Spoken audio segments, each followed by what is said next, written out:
Paco Okay, Peña, welcome to Australian Musician. thank you very much. It's quite an honor to talk to you. I'm very pleased to do so. You have been to Australia many times before. I wonder, what are your memories of your first trip here? The first trip, discovery.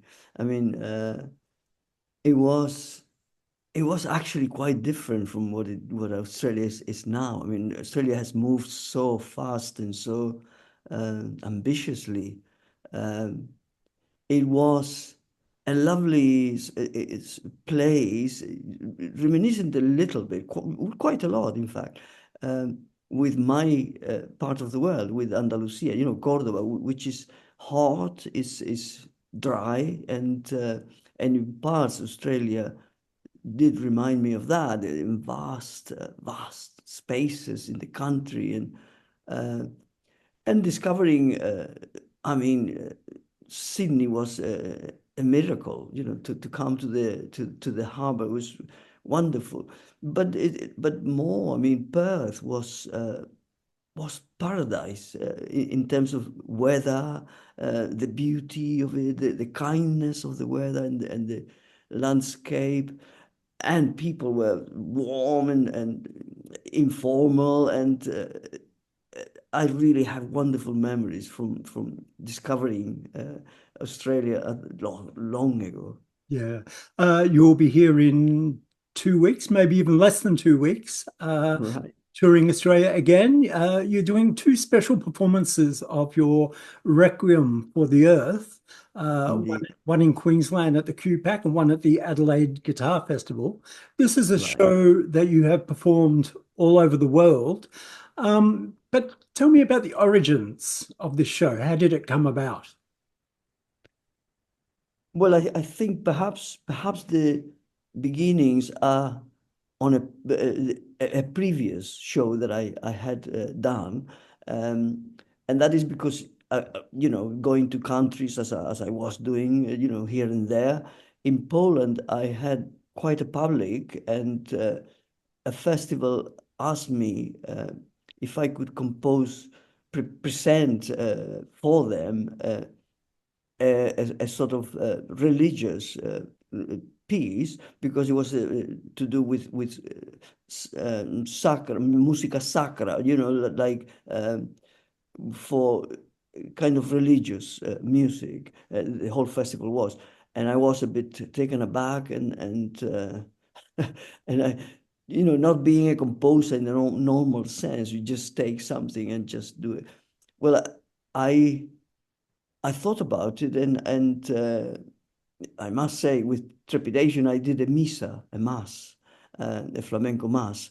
Uh, so, and that was, for me, the combination of choir, uh, it fascinated me. The flamenco raw expression of flamenco singing and music with the subtlety of the classical choir. It was a fascinating prospect. So I did that. But the thing is that I performed that in many places, and the city of Salisbury, I had done the Misa there at least once, I think twice I did it, and they tried to persuade me to write something else. And as I say, I'm not a composer, in the normal sense that I just make things. It's a flamenco life that I have, but. But in the end, I accepted, and curiously, the conductor, Howard Moody, was the motor in trying to persuade me. And I remember I was traveling to Australia, and one of these airports that you stop on the way, he caught me, and we could speak. And he had been trying before, but I said no many times. But at that point, I don't know why, but I said, okay, I'll do it. So I decided to do another piece, and I think the Requiem was a good idea, because I'm coming from a Christian sort of society. I was familiar with some things, of religion, and so I decided to do a Requiem, but a requiem, is kind of a structure that one can follow, but I still didn't have a message, a theme for it. And then, with a friend of mine who was a very intimate friend of mine, we talked about so many things, and he's an ecologist. Um, and the concerns about the climate and about what was happening at that time, I was actually party to this conversation with him and other people. And so suddenly I decided with my friend, as I say, Peter Banja, um, to make it a requiem for the earth, because I mean, a requiem for the earth, which actually is not an apocalyptic idea, but simply recognizing the beauty, the goodness of the earth, and the danger that actually we were facing if our society, all societies continued in the way we were going. So that was it. I'm going to do a requiem for the earth, but it is really, as I say, is praise for the earth, really, that I wanted to do. So optimistic, really, but nevertheless longing for a change of course, longing for human beings to actually learn that we really must change our ways to begin to change our ways so that we allow our descendants to find the planet at least as well as we had found it when we were born. So anyway, that idea was, again, to me, was dear to me, and also a fascinating idea how to put it to music, to flamenco music. So I started working, and there we are. I managed to do it. Howard Moody was the conductor of that choir, but also he offered to do the arrangements. He's an arranger for the choir parts, and so I worked with him. I did the melodies. Obviously, I created the stuff, but he and I, sort of in communion, we tried to find the choir to shine, and also alongside the flamenco expression, which is, to me, is obviously much more familiar. Nevertheless, I love the sound of a choir. I decided to put also a children choir in the idea, because of what I said. Children, they don't know all these complex things, but they're innocent. They're going to receive the planet from their people who are alive now.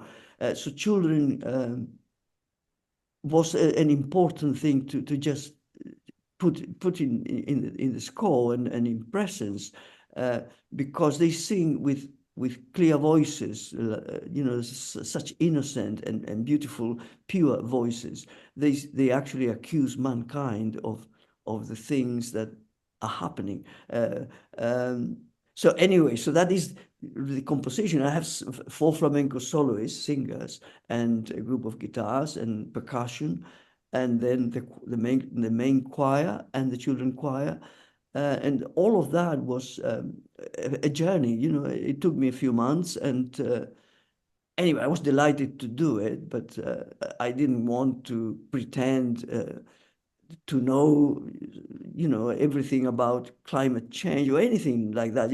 Musicians can only contribute their music or their text to what is going on, and that is simply what I did. Yeah. So what do you hope people walk away with after seeing this performance? Well, I think what I feel about the earth and the beauty of it, and the protection of it, I try to do in the music and the text, which I had to do um, for the part of that deals with that, the structures of a Requiem Mass are written, so that I had to put two flamenco songs, but nevertheless that exists. But the text that I I have to project in relation to the earth, mostly through my dear friend Peter that I mentioned before. He gave me stuff to read from Homer from 2,500 years ago, which actually commented on that already. So those those as I say, dear words and important words is what I would like to shake people with. I would like, obviously, the emotion of the singing and the music is contributes, and that's, I want people to be stirred with that. But the message is what was fundamental to me, and that is what I would like people to go out thinking. It's music. It's not. It's people just have to listen and to hear the words, and hopefully they will be brought in the difficulties where we are and the actions that we have to take to be better in the future. Yeah. What's your warm-up regime like before a concert these days? Oh gosh. Uh, well, indeed, warming up. I mean, the guitar is you see, I am a guitarist basically, so I have to be on top of my instrument, and that is is a mission. You have to continuously practice and be forceful with the instrument to really have your blood running, and so that your ideas, when they come, you can execute them. So I practice. I don't like to do many things unrelated to my performance on the day of my performance. So whatever I'm doing, really, I'm sort of thinking and concentrating, and of course warming up. Yeah. Just a few simple questions. How many guitars do you tour with? Well, at the moment, only one, because I have two other guitarists that come with me. So if anything happens physically to an instrument, at least there is some replacement. I used to tour with two guitars when I was doing a lot of solo concerts. But when you become very intimate and knowledgeable about your instrument, about the guitar that you have, perhaps you discover that it's strong enough to sustain all kinds of things, except aeroplanes that sometimes have done damage to some instrument. And so I used to just to bring two because I didn't want to run the risk of being without one. Yeah. And how often do you change strings and when would you do that? A very good question. Funnily enough, I changed them not so much now, but I used to change them every day that I had to play. Every day that I had to play, I changed strings. I'm not that fussy now. What I do is the ones that I beat most strongly, that suffer a bit. You have with your ears, you can discern, which string is not at its best anymore.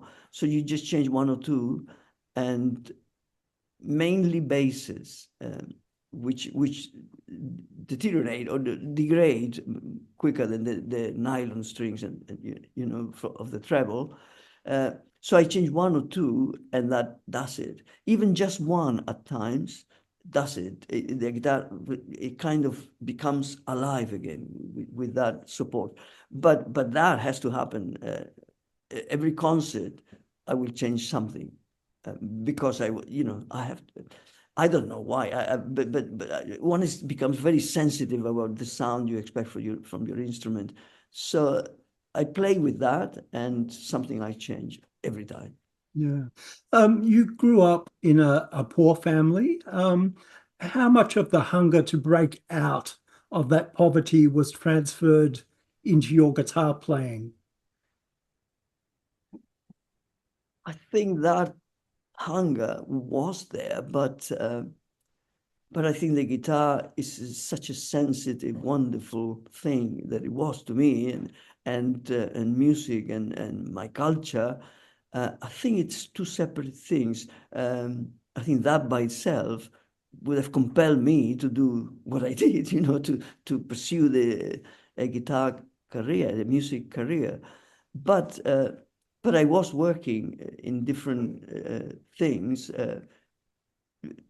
just longing to take the step to just do guitar. And I was working in an office. When I left school in two places. I left school early, sadly, but on the other hand, I had to do. We were 9 children and only two males, and I was the younger one. So to help the house, the household. Anyway, the point is that I was doing a job in an office, um, and that was nice to contribute, to do something. But I longed to just play the guitar and to tour, of course. But it wasn't related to achieving, to getting money or anything. It's just a compelling call. You want to do music, and you see people that you admire, and you just want to be like them. Yeah. Were your parents able to enjoy some of your success? Were they around to see you play notable venues, for instance? Yes, yes. I mean, not my father so much. My father died. Well, I mean, basically, my mother this last to enjoy seeing me on stage and be very, very proud of me. Um, and really, my mother was the head of that family and the supporter of, as I say, 9 children plus the two of them. Um, so forever I will be grateful to my mother. She worked selling vegetables in the market, just to bring us up, and it was remarkable how kind she was to give to us seriousness and respect for others in such a, because she couldn't read or write. She was very poor and that sort of society. But she managed to better all of us. Yeah. As well as being an amazing flamenco guitarist, you're also a teacher. What are the elements that separate a good flamenco guitarist from a great flamenco guitarist? uh, Gosh, I mean, I'm still learning. All I want to do really is to learn to play, to do it better. So what is a good guitarist? What is a great guitarist? I mean, some people just break the mold. And I mean, in flamenco, I was uh, fortunate enough to live the amazing contribution of Paco de Lucia, who was indeed younger than me, but never, I became very good friends with him. But that is a great guitarist. That is somebody who who took everything from tradition, but actually did transform every aspect of it in still in a traditional way, in a respecting of everything that had gone on before, but redoing it in a massively different, ambitious, and sensitive way. So that is a great guitarist. If you want. There are many others who are good guitarists, but that is, and others, of course, others that have set the path to get to even him, and sort of be ambitious also to do their own thing with a view to improve the culture. Yeah. And we'll try. You have achieved so much in your career, and I'm sure there's still so much to do for you. But how would you like to be remembered? Honesty, basically. We're talking of music, talking of what one does. I mean, honesty is essential. I don't pretend, I don't have gimmicks, or I like to convince. In the music sense, what I say with my guitar, what I do with my guitar, is my truth, and that is what I want. Perhaps if I'm remembered at all, people to get that point. Yeah. Well, Paco, it's been an honor to talk to you, and we look forward to seeing you in Australia very soon. Well, thank you very much. I'd be delighted to go there. So uh, uh, I'll see you around.